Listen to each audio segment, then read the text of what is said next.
Hello नमस्कार, आप सभी का हार्दिक स्वागत है केसी क्लासेस के ऑनलाइन प्लेटफॉर्म पर। जैसे कि आप सभी को पता है कि आपका वंदर का एग्जाम की डेट आ चुकी है, तो इसके लिए आप लोगों को तो थोड़ा सा तेजी लानी पड़ेगी इसकी तैयारी के लिए। तो उसी के तहत मैं आज आपके सामने एक इंपॉर्टेंट टॉपिक लेकर आया हूं, जिसका टॉपिक का नाम है पीरियडिक टेबल। क्योंकि यहां से बहुत सारे क्वेश्चन आपके केमिस्ट्री से पूछे जाते हैं और ये थोड़ा सा कॉम्प्लिकेटेड हो जाता है। अगर इसको थोड़ा सा हम अच्छे वे में ना पढ़ें तो थोड़ा सा कॉम्प्लिकेटेड हो जाता है। तो इसको आज समझते हैं। जो भी महत्वपूर्ण क्वेश्चन आपके इस पीरियडिक टेबल से पूछे जाते हैं, उन्हीं सभी का यहां पर मैंने क्या किया है, उन सभी को यहां पर रखा है। तो यहां पर पहले सिद्धांतों से लेकर जो है हम किस प्रकार से यहां पर क्वेश्चन आपके पूछे जाते हैं, धातुओं से लेकर कौन महत्वपूर्ण जो है आपकी धातुएं हैं, कौन से महत्वपूर्ण आपके एलिमेंट या तत्व हैं, या उनके ग्रुप या समूह को, इंपॉर्टेंट ग्रुप और समूह को समझते हुए, और फिर किस प्रकार से जो है ये प्रॉपर्टीज, गुणधर्म जो है वो आपके यहां पर चेंज होते हैं। जैसे कि एटॉमिक साइज हो गया,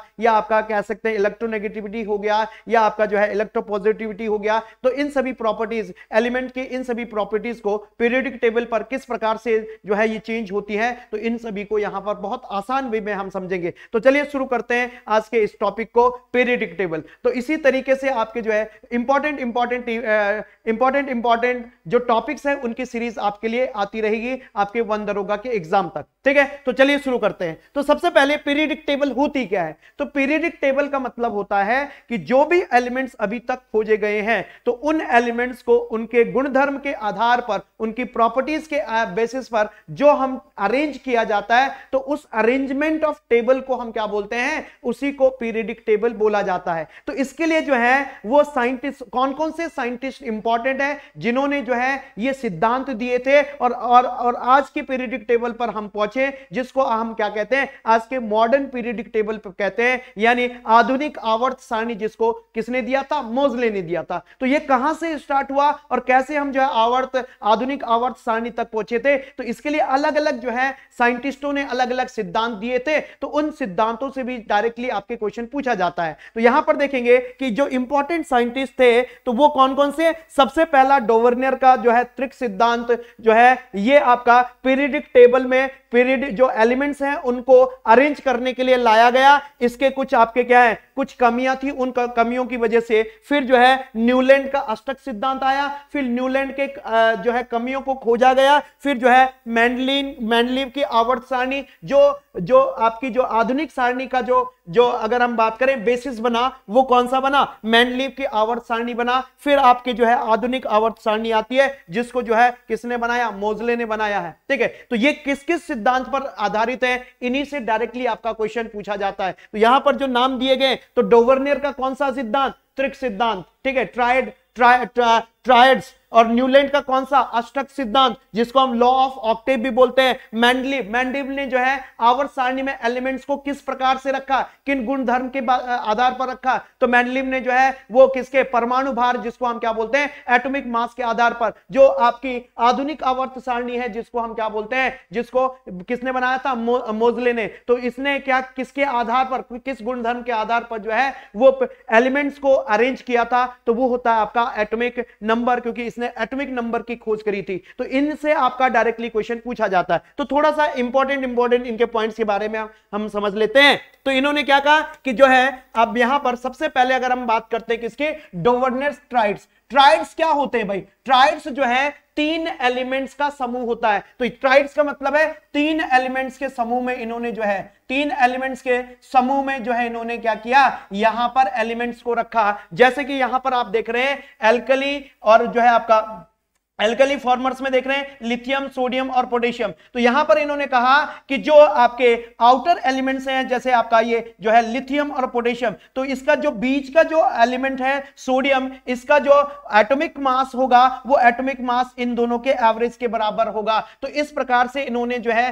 3-3 समूह में जो है बांटा था, और ये जो है आपके पूरे पीरियडिक टेबल में लागू नहीं होता। इस वजह से जो है ये इसकी क्या रही है, कमियां रही है। डोवर्नियर के त्रिक समान गुण वाले तत्वों के समूह थे, जिनकी पहचान जर्मन रसायन जोहन वोल्फ्गैंग डोवर्नियर ने की थी। उन्होंने देखा कि 3 तत्वों, त्रिकोण जिसको बोला जाता है, के समूह बन सकते हैं जिनमें सभी तत्व समान भौतिक और रासायनिक गुणों को साझा करते हैं। उन्होंने दिखाया कि मध्य तत्व का परमाणु भार, एटॉमिक मास, अन्य 2 तत्वों के लगभग अंकगणितीय माध्य होता है, यानी इसका औसत होता है, या हम बोल सकते हैं क्या होता है, मीन, अर्थमेटिक मीन होता है। इस यहां पर क्लोरीन, ब्रोमीन, आयोडीन, तो क्लोरीन का जो है एटॉमिक मास 35.5 और आयोडीन का 127, इन दोनों का अगर आप क्या करेंगे, मीन निकालोगे तो ब्रोमीन का क्या निकल कर आ जाएगा, एटॉमिक मास निकल कर आ जाएगा। यानी जो क्लोरीन और आयोडीन का गुणधर्म जो है वो लगभग किसके बराबर, ब्रोमीन के बराबर होता है। तो यही जो है इसी को क्या बोला गया आपका, इसी को ट्रिक सिद्धांत या लॉ ऑफ ट्राइड्स भी बोला गया। किसने दिया था, डोवर्नियर ने जो है इसका प्रतिपादन किया था। तो ये पॉइंट आपको यहां पर ध्यान रखना है। तो मैंने इंपॉर्टेंट पॉइंट ही यहां पर रखे हैं। पूरे पीरियडिक टेबल में जो चीज आपको एग्जाम में पूछी जा सकती है, जो 99% पॉसिबिलिटी बन सकती है, वो मैंने सारे इस जो है इस लेक्चर में रखे। तो एक महत्वपूर्ण लेक्चर है आप सभी का। तो आप सभी को एक बार क्या करना है कि वीडियो को आप लोगों को शेयर करना है, ठीक है। तो शेयर जितना ज्यादा आप करोगे तो उतना ज्यादा जो है हौसला हमारा बढ़ता है, क्योंकि आपने पीछे समय पर मैंने इतनी ज्यादा मेहनत आप लोगों के लिए यहां पर जो है लेक्चर के माध्यम से करी थी। मैंने फिजिक्स जो है स्टार्ट किया था, मैंने जो है वो एनवायरनमेंट स्टार्ट किया था, फिर भी आप लोगों का रिएक्शंस उतना ज्यादा नहीं रहा था, तो बीच में क्लासेस जो है वो बंद करनी पड़ी। तो बस आप लोगों का सहयोग चाहिए भाई। जितना ज्यादा आप लोग जो है सहयोग करेंगे उतना ज्यादा जो है आप लोगों के लिए बढ़ चढ़ कर हम जो है इसमें क्लासेस लेकर आते रहेंगे। चलिए, तो पहले सिद्धांत को यहां पर हमने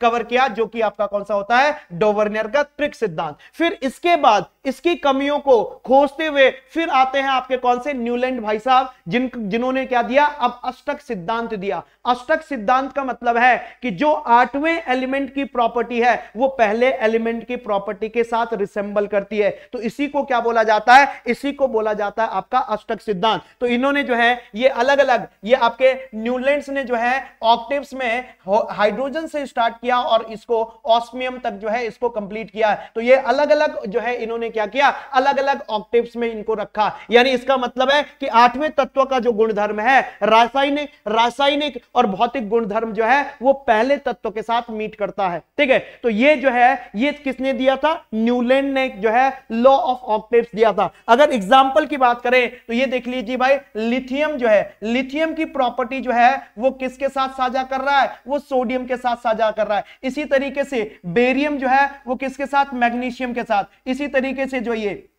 आपका बोरोन की बात करेंगे, ये किसके साथ, एल्युमिनियम के साथ। इस प्रकार से जो है हर 8वां एलिमेंट्स जो है उनके रासायनिक और भौतिक गुणधर्म जो है वो समान होते हैं। तो इन्होंने 8 एलिमेंट्स के जो है ये 8वें एलिमेंट्स पर जो रखा गया, तो इसी को हम क्या बोलते हैं, न्यूलैंड्स लॉ ऑफ ऑक्टेव बोला जाता है। किसने दिया लॉ ऑफ ऑक्टेव्स, न्यूलैंड ने दिया था। क्या किया इन्होंने कि पहले एलिमेंट का जो गुणधर्म है, रासायनिक और भौतिक गुणधर्म, वो किसके, 8वें एलिमेंट के साथ साझा करता है। तो यही जो है इसका इंपॉर्टेंट पॉइंट था, किसका, न्यूलैंड का अष्टक सिद्धांत। तो ऐसे जो है सारे जो एलिमेंट्स हैं उनको इसी अष्टक सिद्धांत के आधार पर नहीं रखा जा सकता। तो यही इसकी क्या थी, कमी थी। फिर इसके बाद जो है आए हमारे कौन से, जो नेक्स्ट हमारा जो है मेंडलीव भाई साहब आए, जिनको जो है मॉडर्न पीरियडिक टेबल का जनक भी कहा जाता है। यानी जो बेसिस है मॉडर्न पीरियडिक टेबल की, वो किसने दी थी, वो जो है आपका मेंडलीव ने। थोड़ा मेंडलीव को ही सुधार कर जो है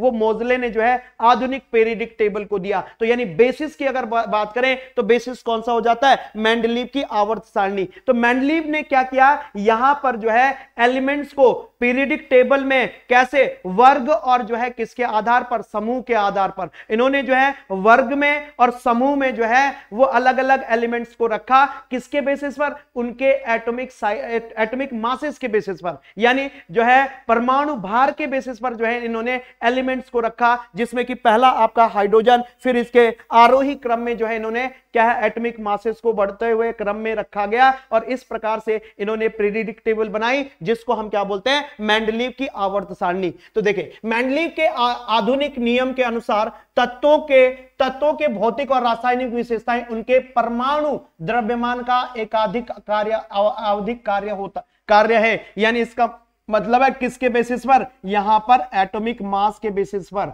तो यहां पर एटॉमिक मास के बेसिस पर जो है ये कौन सी, ये मेंडलीव की पीरियडिक टेबल बनती है। ठीक है। मेंडलीव ने तत्वों को उनके परमाणु द्रव्यमान के अनुसार वर्गीकृत करने के बाद परमाणु द्रव्यमान के आरोही क्रम में व्यवस्थित किया, यानी इसके जो है परमाणु द्रव्यमान के बढ़ते हुए क्रम में इन्होंने जो है इसमें क्या किया, इसमें क्रम में इन्होंने लगाया।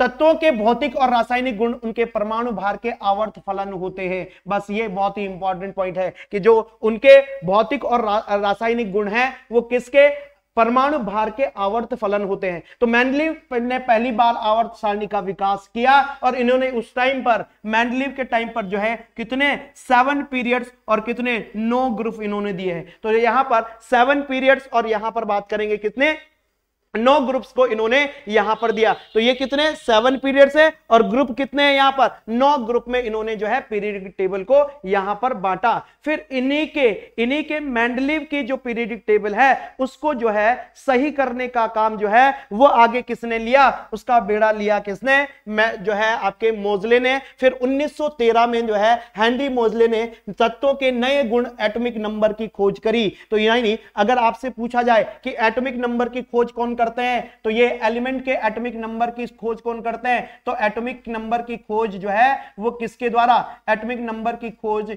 ये जो है किसके द्वारा, मोजले के द्वारा की जाती है। तो यानी इसका मतलब है कि इनका बेसिस ऑफ जो है आपका अरेंजमेंट ऑफ दी एलिमेंट्स किसके बेसिस पर था, एटॉमिक नंबर के बेसिस पर। तो दूसरा इंपॉर्टेंट पॉइंट यहां से निकल कर आता है कि जो मॉडर्न पीरियडिक टेबल है किसकी, हेनरी मोजले की, तो वो उसमें जो है वो किस बेसिस पर जो है वहां पर वर्गीकृत किया गया, अरेंजमेंट ऑफ एलिमेंट्स को किया गया किसके बेसिस पर, एटॉमिक नंबर, परमाणु संख्या के आधार पर रखा गया है। तो परमाणु भार के बजाय तत्वों को उनके एटॉमिक साइज के अनुसार रखा गया है। जब अगर हम एटॉमिक साइज की बात करेंगे तो यहां पर इंपॉर्टेंट आपके एटॉमिक साइज आता है, एटॉमिक नंबर, एटॉमिक मास और यहां पर क्या होते हैं, सेल स्ट्रक्चर। तो एटॉमिक नंबर क्या होते हैं, तो एटॉमिक नंबर जो एलिमेंट्स में नंबर ऑफ क्या होते हैं, नंबर ऑफ प्रोटॉनों की संख्या होती है, नंबर ऑफ प्रोटॉनों की संख्या, नंबर ऑफ प्रोटॉन्स को, तो जो उसके न्यूक्लियस में जितने नंबर ऑफ प्रोटॉन्स होते हैं उसी को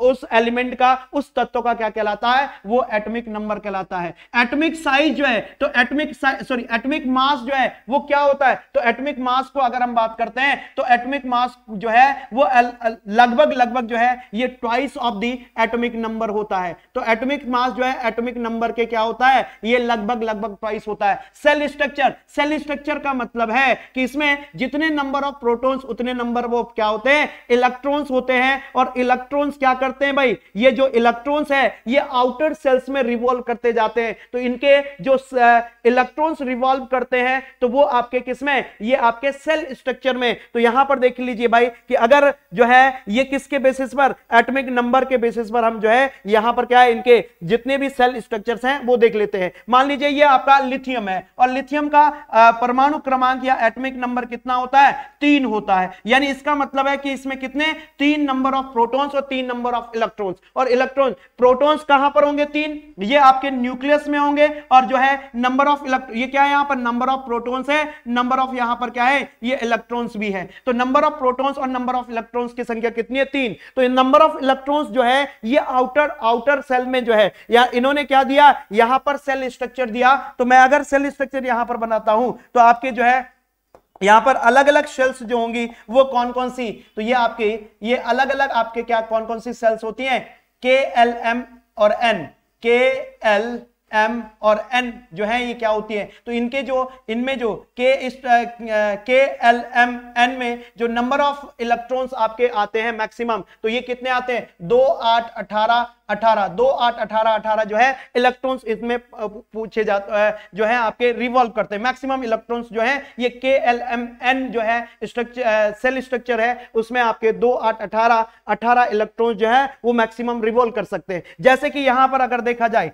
तो ये आपका यहां पर क्या है, लिथियम। तो लिथियम के पास कितने, 3 नंबर ऑफ क्या है यहां पर इलेक्ट्रॉन्स। तो पहले के स्ट्रक्चर, के सेल स्ट्रक्चर में कितने, 2 इलेक्ट्रॉन्स आएंगे। तो बाकी बचे आउटर सेल में, तो यहां पर क्या है, इस वाले एल सेल स्ट्रक्चर में कितने, एक जो है आपका क्या करेगा यहां पर इलेक्ट्रॉन्स। इसी तरीके से बेरिलियम, तो बेरिलियम के का कितना जो है एटॉमिक नंबर होता है, 4 होता है। तो नंबर ऑफ प्रोटॉनों की संख्या 4, तो 2 इधर, तो 2 इलेक्ट्रॉन्स आपके इधर हो जाएंगे, तो कितने 4 इलेक्ट्रॉन्स। वैसे हम बोरोन की बात करते हैं, परमाणु क्रमांक कितना होता है इसका, 5 होता है। तो इसमें 2 इलेक्ट्रॉन्स, बाकी 3 इलेक्ट्रॉन्स कहां पर, ये आउटर सेल्स में आ जाएंगे। क्लियर है। तो इस प्रकार से जो है ये सेल स्ट्रक्चर को डिफाइन किया जाता है, किसमें, according to modern periodic table. और ये किसके बेसिस पर होता है, ये जो है होता है किसके बेसिस पर, एटॉमिक नंबर के बेसिस पर। तो यहां पर आपसे पूछा जाता है कि एटॉमिक नंबर क्या होता है। तो जो भी किसी भी एलिमेंट के न्यूक्लियस पर जितने नंबर ऑफ इलेक्ट्रॉन्स होते हैं वही उसका एटॉमिक नंबर कहलाता है। एटॉमिक मास क्या होता है, एटॉमिक मास जो है twice of the atomic number होता है। सेल स्ट्रक्चर क्या होता है, सेल स्ट्रक्चर जो आउटर सेल्स होते हैं जिनमें इलेक्ट्रॉन्स रिवॉल्व करते हैं उन्हीं को क्या बोला जाता है, सेल स्ट्रक्चर्स बोला जाता है। तो कितने प्रकार के सेल स्ट्रक्चर्स होते हैं, KLMN जो है उसके सेल स्ट्रक्चर्स होते हैं। तो इसमें मैक्सिमम इलेक्ट्रॉन्स कितने रिवॉल्व कर सकते हैं, 2, 8, 18 इलेक्ट्रॉन्स जो है वो क्या कर सकते हैं, रिवॉल्व कर सकते हैं। तो देखिए इस प्रकार से हम जो है यहां पर एटॉमिक मास और जो है एटॉमिक नंबर को यहां पर डिनोट करते हैं। तो एटॉमिक नंबर को कैसे डिनोट किया जाता है भाई, मॉडर्न पीरियोडिक टेबल में Z से, और एटॉमिक मास को किससे, A से। एटॉमिक मास को किससे, A से डिनोट किया जाता है। और एटॉमिक मास की यूनिट क्या होती है, ये आपका ये एटॉमिक मास यूनिट होती है AMU। ठीक है। अगर हम बात करते हैं ऑक्सीजन का एटॉमिक नंबर 8 है, तो इसका अप्रोक्सीमेटली जो है वो क्या होगा, दुगना जो है इसका क्या होता है, एटॉमिक मास होता है। तो यानी एटॉमिक मास यहां पर आपको कितना दिख रहा है, तो एटॉमिक मास लगभग एटॉमिक मास जिसको हम क्या बोलते हैं, परमाणु भार बोलते हैं। तो यहां पर परमाणु भार, सिर्फ मैं भार लिख देता हूं, तो परमाणु भार जो है वो किसके बराबर, 2 गुना परमाणु संख्या के बराबर, परमाणु संख्या के बराबर होता है। तो 2 गुना संख्या का मतलब है परमाणु संख्या के बराबर होता है। अप्रोक्सीमेटली सभी एलिमेंट्स के साथ ये आपका एप्लीकेबल होता है। तो इसी के बेसिस पर जो है एटॉमिक नंबर और एटॉमिक नंबर के बेसिस पर जो है वो मॉडर्न पीरियोडिक टेबल जो कि किसने दी थी, मोसले ने दी थी। कब दी थी ये, 1913 में। तो 1913 के आसपास जो है ये मोसले ने मॉडर्न पीरियड और पीरियोडिक टेबल, और इन्होंने क्या इन्वेंशन किया, इन्होंने जो है खोज करी किसकी, एटॉमिक नंबर की। तो एटॉमिक नंबर के ये क्या करते हैं, एटॉमिक नंबर की खोज करते हैं। उसी के बेसिस पर हमारी कौन सी आधुनिक आवर्त सारणी बनती है। ठीक है। अब यहां से जो क्वेश्चन है वो किस प्रकार के प्रश्न पूछे जाते हैं, तो ये आपके सेल स्ट्रक्चर से क्वेश्चन यहां से पूछा जाता है। तो कितने सेल स्ट्रक्चर हैं भाई, कितने सेल स्ट्रक्चर हैं, ये आपके के सेल स्ट्रक्चर है, KLMN। तो क्वेश्चन इनसे पूछा जाता है कि के सेल स्ट्रक्चर में कितने नंबर ऑफ मैक्सिमम इलेक्ट्रॉन्स आ सकते हैं। तो यानी स्टेबल होने के लिए कितने इलेक्ट्रॉन्स के सेल में आ सकते हैं। तो के सेल कंटेन्स 2 इलेक्ट्रॉन, L कितने 8 इलेक्ट्रॉन्स, और M कितने 18 इलेक्ट्रॉन्स, और ये आपका कितना, हाँ जी अगर यहां पर बताएं तो ये भी कितना आपके 18 इलेक्ट्रॉन्स जो हैं यहां पर, ये आपके थर्ड सेल में भी आपके कितने इलेक्ट्रॉन्स, ये आपके 18 इलेक्ट्रॉन्स होंगे। न्यूक्लियस, तो न्यूक्लियस में ये यहां पर क्या होता है, ये न्यूक्लियस, तो न्यूक्लियस में क्या होंगे भाई, न्यूक्लियस में आपके नंबर ऑफ प्रोटॉन्स एंड यहां पर क्या होंगे, न्यूट्रॉन्स होंगे। तो नंबर ऑफ प्रोटॉन्स को ही हम क्या बोलते हैं, एटॉमिक नंबर बोला जाता है। क्लियर है। तो ये पॉइंट आपको यहां पर ध्यान रखना है। ठीक है। चलिए नेक्स्ट जो है हम यहां पर बात करेंगे,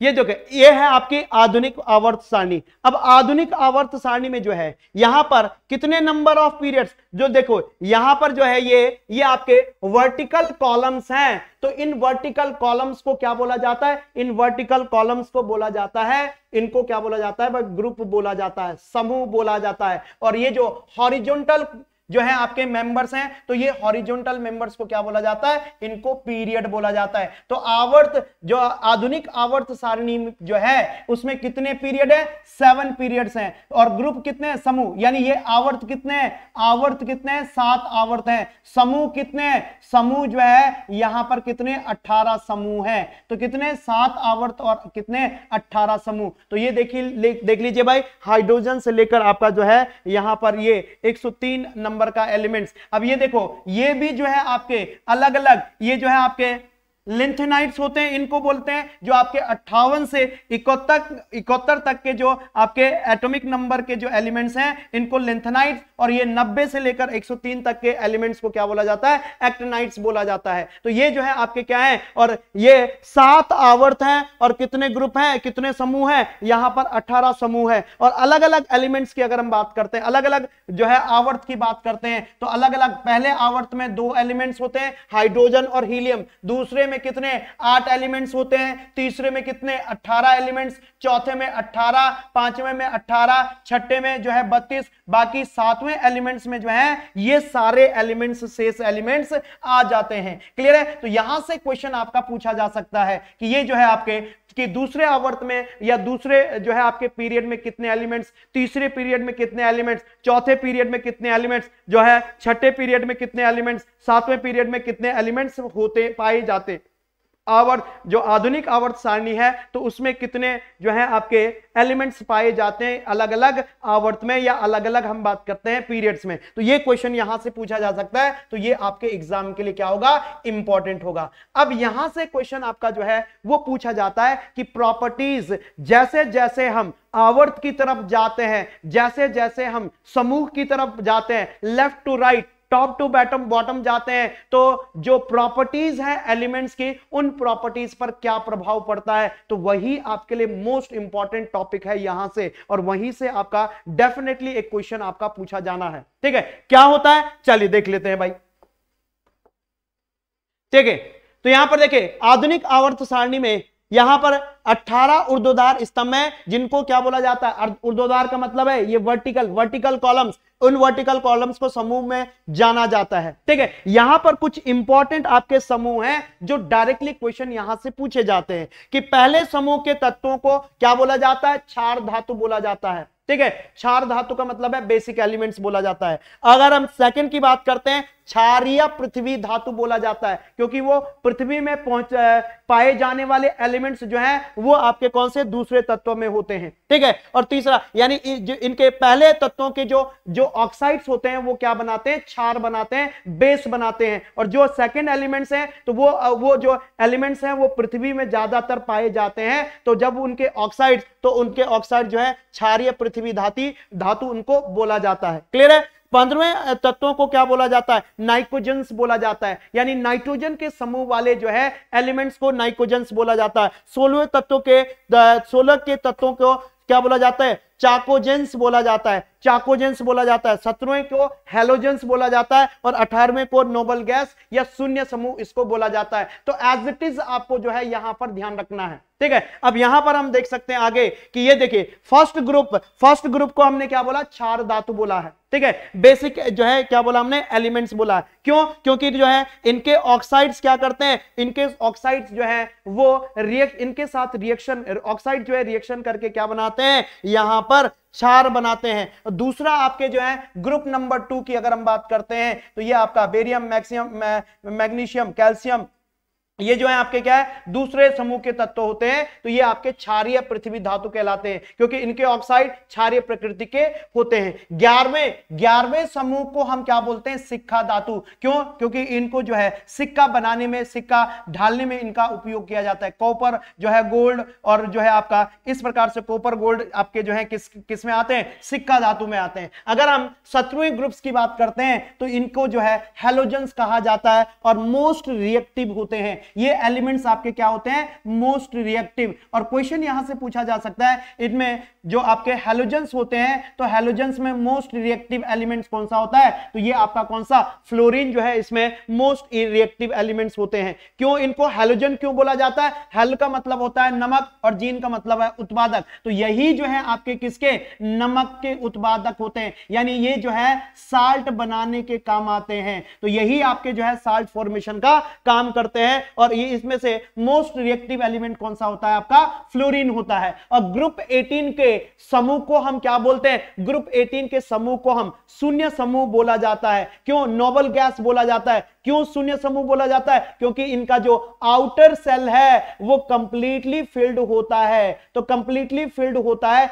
इस वजह से इसको क्या बोला जाता है, शून्य समूह बोला जाता है। और इसको जब शून्य समूह है तो इसीलिए इनको अभिक्रिया यानी आपके अक्रिय गैसेस भी इनको बोला जाएगा, नॉन रिएक्टिव गैसेस, अक्रिय गैसेस भी इनको बोला जाएगा। क्लियर है? तो इस प्रकार से आपको ये सारे एलिमेंट्स को ध्यान रखना है। तो यहां से कहीं से भी आप लोगों को क्वेश्चन पूछा जा सकता है। ठीक है, अब जो है आगे हम बात करेंगे इनकी इंपॉर्टेंट प्रॉपर्टीज की, किस प्रकार से जो है घटती और बढ़ती है। और उससे पहले हम यहां पर देखेंगे कि कुल तत्व जो है मॉडर्न पीरियडिक टेबल में कुल कितने तत्व हैं और जो है कितने उसमें धातु है, कितने उसमें अधातु है। ठीक है, कितने मेटल हैं, कौन कितने उसमें नॉन मेटल है। ठीक है, तो यहां पर देखा जाए तो कितने कुल अभी तक कितने जो है आपके कितने एलिमेंट्स का इन्वेंशन हुआ, कितने एलिमेंट्स खोजे गए हैं।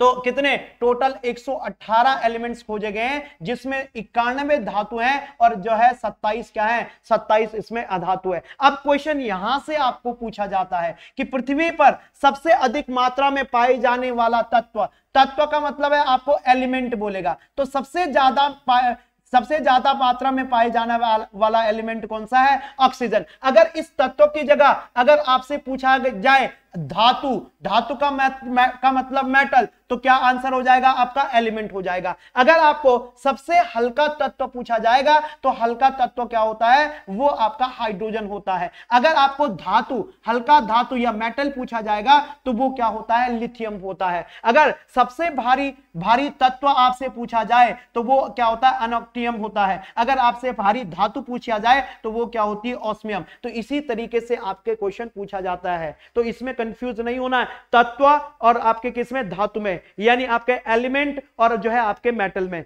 तो एलिमेंट और मेटल में आप लोगों को कंफ्यूज नहीं होना है, तो इनसे आपका डायरेक्टली क्वेश्चन पूछा जाता है। तो वो ऐसा भी पूछा जा सकता है कि क्या होती है, तो ऐसी धातु जो है लिक्विड अवस्था में पाई जाती है, ऐसी धातु जो किसमें, धातु जो द्रव अवस्था में पाई जाती है, तो वो कौन सा होता है भाई, पारा होता है, जिसका जो है क्या होता है, ये Hg। अगर आपसे क्या पूछा जाए, ऐसी अधातु जो द्रव अवस्था में पाई जाती है, तो वो क्या होता है, वो आपका ब्रोमियम।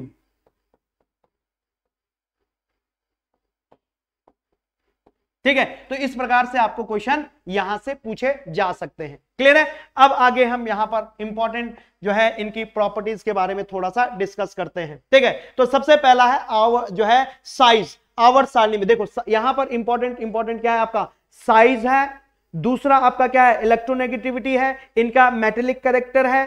ठीक है, तो ये आपके कुछ इंपॉर्टेंट इलेक्ट्रोनेगेटिविटी या इलेक्ट्रोपॉजिटिविटी हो गया।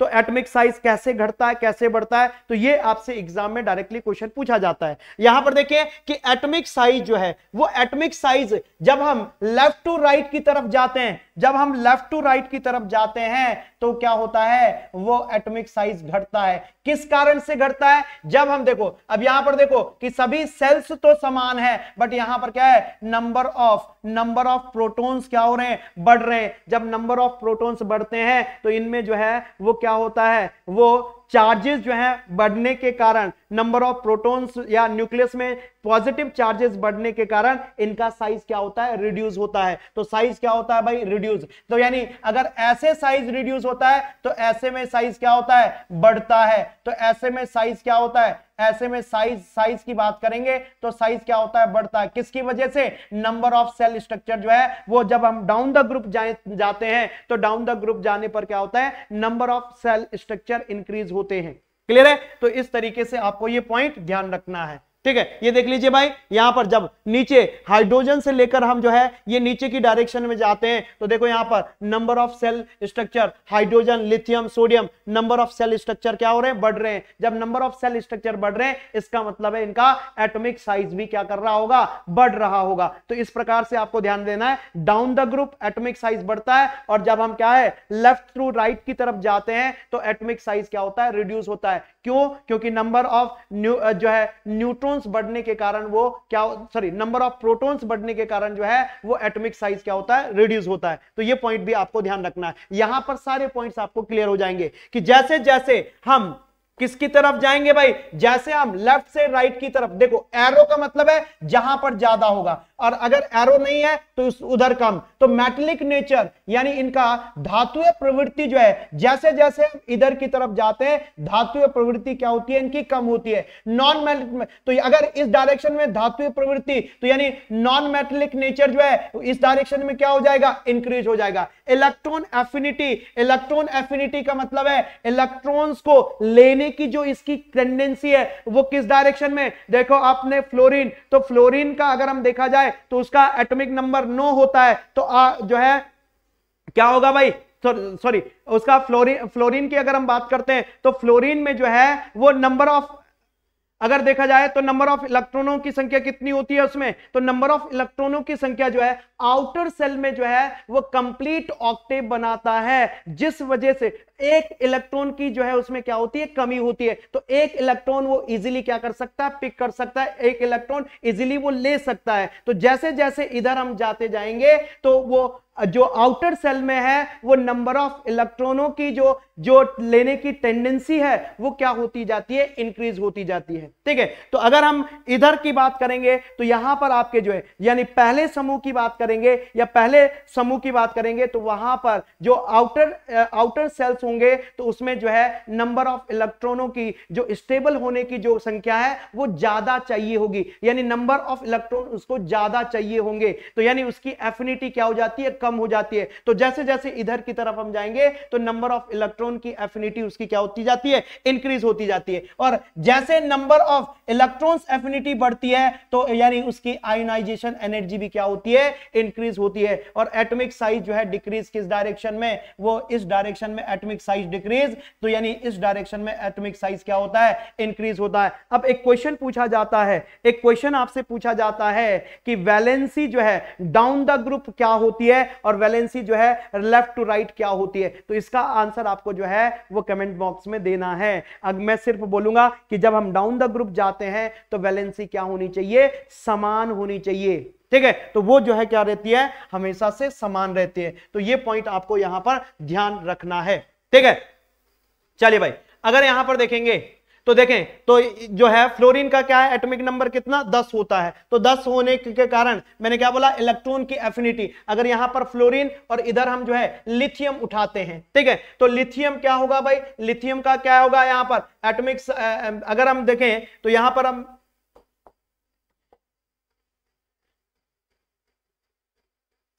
अगर हम इस पीरियडिक टेबल में, यहां से आप लोगों को बहुत अच्छे से समझ आएगा क्योंकि इस पॉइंट से आप जो है यहां पर देखेंगे।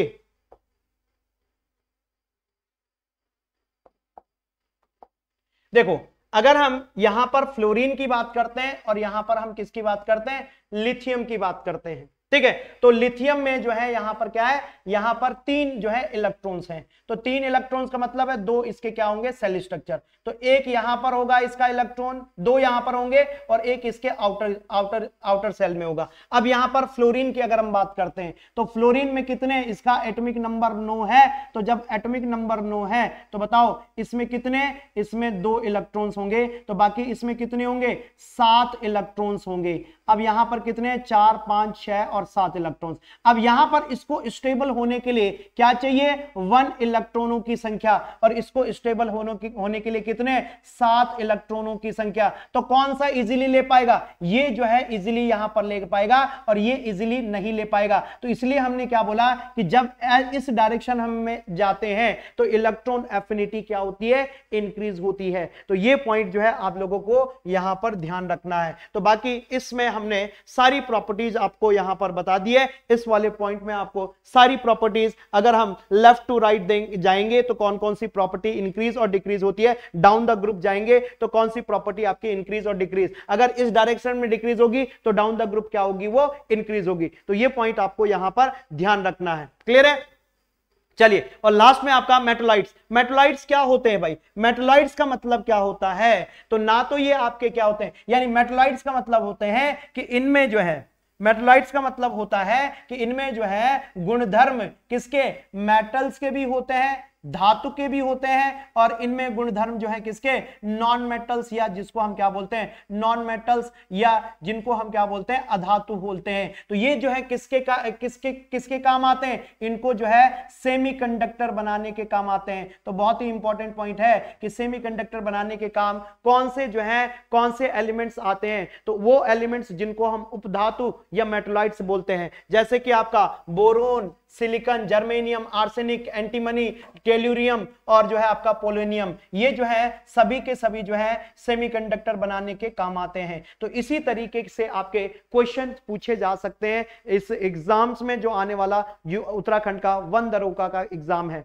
ठीक है, तो आज के लिए हम इतना ही रखते हैं। वीडियो को आप लोग जो है ज्यादा से ज्यादा शेयर करेंगे और आगे जो है आप कमेंट बॉक्स में लिखेंगे कि कौन सा टॉपिक की वीडियो आप लोगों को चाहिए, कौन से टॉपिक को आपको अच्छे से समझना है। तो डायरेक्टली उसी टॉपिक में जिस टॉपिक में आप लोगों को दिक्कत आ रही होगी वही टॉपिक जो है यहां पर हम कवर करते हुए चलेंगे। और जल्दी आप लोगों के लिए MCQ सीरीज भी आने वाली है। और एक इंपॉर्टेंट सूचना है कि आपने देख ही लिया होगा अभी कि वन दरोगा का हमने क्या किया है कि हमने एप्लीकेशन लॉन्च की है कल। तो केसी क्लासेस की एप्लीकेशन जिसका लिंक आपको जो है डिस्क्रिप्शन बॉक्स और कमेंट बॉक्स में मिल जाएगा, वहां पर आप जो है एप्लीकेशन को डाउनलोड कर लीजिए। वहां पर कोई पैसा चार्ज देने की कोई जरूरत नहीं है। मैंने आपको पहले भी बोला है कि हम वन दरोगा के लिए कोई चार्ज नहीं रखेंगे। तो वहां पर नोट्स और टेस्ट सीरीज आपको मिल जाएगी। तो सभी को उस एप्लीकेशन को डाउनलोड करना है और वहां पर जो है जो भी टेस्ट सीरीज और नोट्स आप लोगों को दिए हैं तो उनको आपको जो है सॉल्व करना है, उनको पढ़ना है, रिवाइज करना है। ठीक है,